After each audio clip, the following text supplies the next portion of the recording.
Já imaginou estar no meio de um turbilhão de eventos que parecem saídos de um filme de ficção científica? Guerras, fome, terremotos, pragas e pessoas clamando pela morte, mas sem a encontrar. Parece um pesadelo, não é mesmo? Mas esta é a realidade descrita em Apocalipse. Não como uma história de terror para nos assustar, mas como um alerta, um mapa que Deus nos deixou para entendermos os tempos. Hoje, vamos mergulhar no capítulo 16 de Apocalipse, um dos trechos mais intensos e reveladores de toda a Bíblia. Este capítulo descreve o derramamento das 7 taças da ira de Deus. É um momento de juízo final sobre um mundo que persistentemente rejeitou a graça e o amor.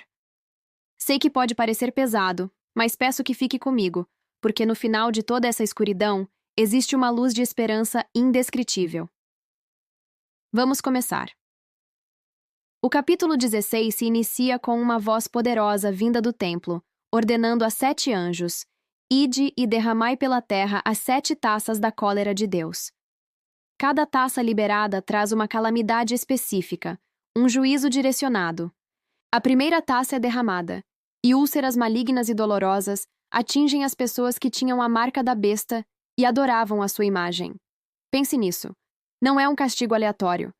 É uma consequência direta da escolha de seguir um sistema corrupto e anticristão, em vez de seguir o Criador.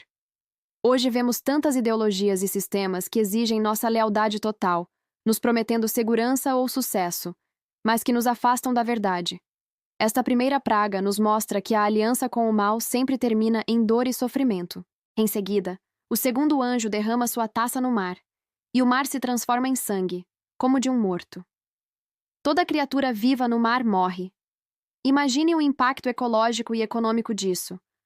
Nossos oceanos, que cobrem mais de 70% do planeta, fontes de vida e sustento, se tornam um vasto cemitério. Isso nos lembra da fragilidade dos nossos ecossistemas e de como a rebelião humana contra Deus afeta toda a criação. A natureza geme por causa do nosso pecado. A terceira taça é derramada nos rios e nas fontes de água, e eles também se tornam sangue. Agora, a água potável, essencial para a vida, está contaminada. O texto então nos dá uma perspectiva divina. Um anjo declara: Justo és tu, ó Senhor, que és e que eras, o Santo, porque julgaste estas coisas. Visto que derramaram o sangue dos santos e dos profetas, também tu lhes deste sangue a beber, porque disto são merecedores. Isso é forte. Mostra que o juízo de Deus não é arbitrário. É uma resposta justa à violência e à perseguição que o seu povo sofreu ao longo da história. A justiça de Deus, embora severa, é perfeita. O quarto anjo derrama sua taça sobre o sol. E ao sol foi dado poder para queimar os homens com fogo. O calor se torna insuportável. E qual a reação das pessoas? O texto diz que elas blasfemaram o nome de Deus, que tem poder sobre estas pragas, e não se arrependeram para lhe darem glória. É chocante. Mesmo em meio a um sofrimento extremo, a dureza do coração humano pode ser tão grande que, em vez de se voltar para Deus em arrependimento, as pessoas o amaldiçoam. Elas reconhecem o poder de Deus, mas se recusam a se submeter a ele. Isso nos faz perguntar: como reagimos nós em nossos momentos de dificuldade? Buscamos a Deus ou nos revoltamos contra ele? A quinta taça é derramada sobre o trono da besta, e o seu reino se encheu de trevas. As pessoas mordiam suas línguas de dor e, novamente, blasfemavam contra Deus por causa de suas dores e úlceras, e não se arrependiam de suas obras. A escuridão aqui é tanto física quanto espiritual. O centro do poder do mal é atingido, expondo sua fraqueza e trazendo desespero. Mas mesmo assim, o orgulho impede o arrependimento. É um retrato trágico da obstinação humana. Agora, chegamos à sexta taça, que prepara o cenário para a grande batalha final. O grande rio Eufrates seca, abrindo caminho para os reis do Oriente. E então, algo sinistro acontece. Da boca do dragão, da besta e do falso profeta, saem 3 espíritos imundos, semelhantes a rãs. São espíritos de demônios que operam sinais e milagres enganosos. Eles vão ao encontro dos reis de todo o mundo para reuni-los para a batalha do grande dia do Deus Todo-Poderoso, no lugar que em hebraico se chama Armagedon. Isso é crucial. O mal está se unindo. usando engano e falsos milagres para reunir um exército global contra Deus. Hoje, somos bombardeados por informações, por sinais e maravilhas que nem sempre vêm de Deus. Precisamos de discernimento para não sermos enganados por essas rãs espirituais que nos desviam da verdade. A Batalha do Armagedon não é apenas uma batalha militar, é o clímax do conflito espiritual entre o bem e o mal que atravessa toda a história. E bem no meio dessa descrição assustadora, Jesus faz uma inserção pessoal, uma mensagem direta para nós. Eis que venho como ladrão. Bem-aventurado aquele que vigia e guarda as suas vestes, para que não ande nu, e não se veja a sua vergonha. Que pausa poderosa!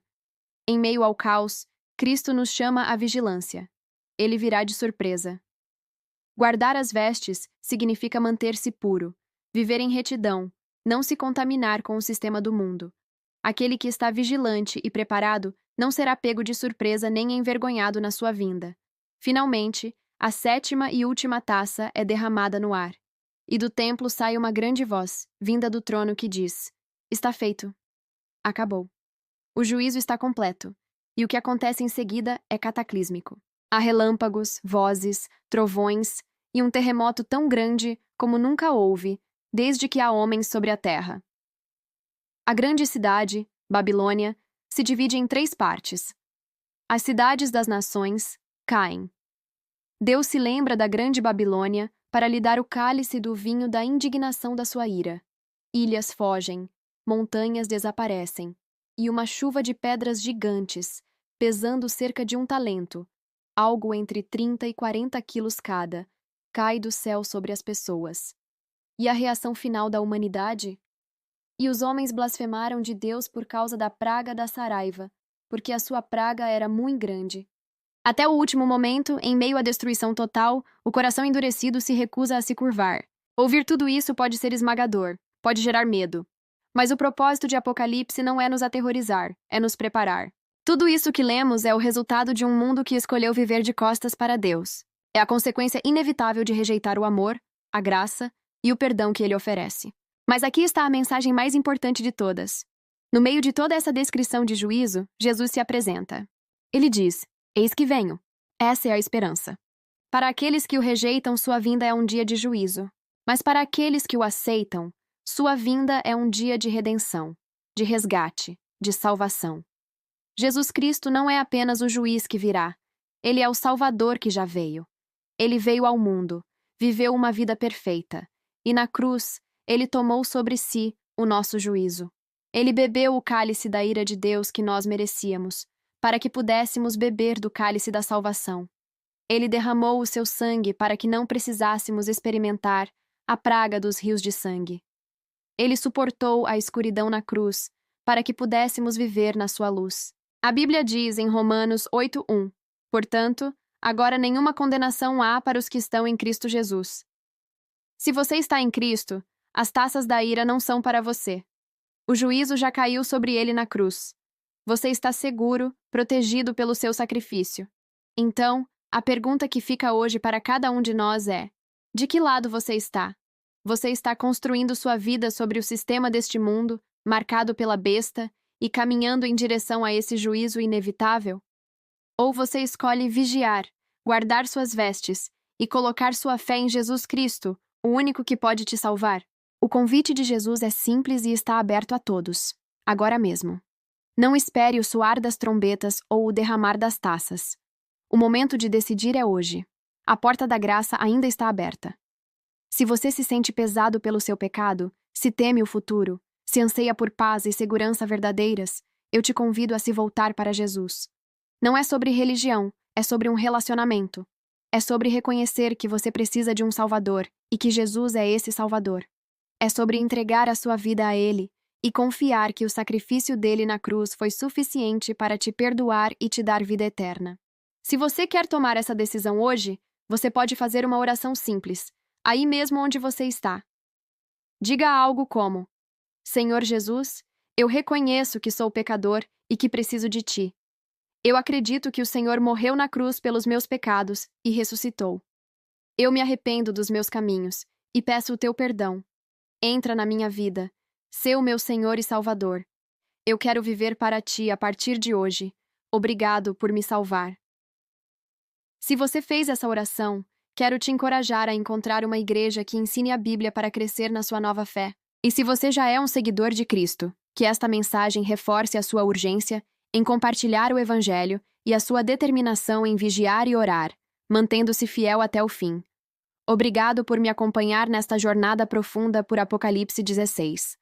Que a palavra de Deus ilumine seu caminho e te encha de esperança. Se este vídeo te abençoou, compartilhe com alguém que precisa ouvir essa mensagem. Deixe seu comentário, curta e se inscreva no canal para continuarmos estudando juntos. Que Deus te abençoe.